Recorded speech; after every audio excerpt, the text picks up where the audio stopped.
உன்ன மாதிரி அங்கங்க அடமொழி வச்சு வாழ்ற வழி இல்ல நாங்க. ஆண்டாண்டு காலமா பரம்பரை அடமொழியோட வாழ்ற குடும்பம்டா. நாங்க ரொம்ப கேவலமான ஆளு. கேவலமான ஆளுனா எந்த லெவலுக்கு இறங்கி அடிமட்ட வரைக்கும் போய் அலசுவோம். நாம் யாருக்கு என்ன தீங்கு செய்தோம்? நமக்கு மட்டும் ஏன் இப்படி எல்லாம் நடக்கிறது? நீ வேணா சண்டைக்கு வாடா, நீ வேணா சண்டைக்கு வா, வாடா வந்து வாடுறா. ஈஸ்வரா சூனாப்பானா, சுப்ரீம் கோர்ட்டே வந்தாலும் உன்னை ஒண்ணும் பண்ண முடியாதுடா. இதை இப்படியே மெயின்டைன் பண்ணு.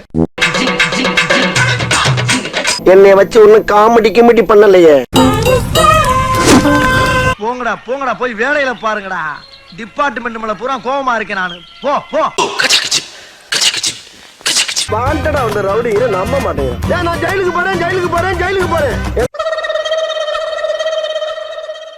நம்ம யார் வம்புக்கும் போறது இல்ல, யார் தும்புக்கும் போறது இல்ல.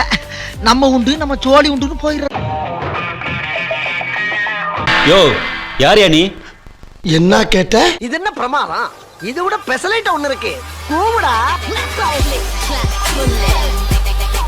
சரி, நான் செவனேந்தானா போய்க்கிருந்தேன். யாரு வம்பு தும்புக்காச்சும் போனனா?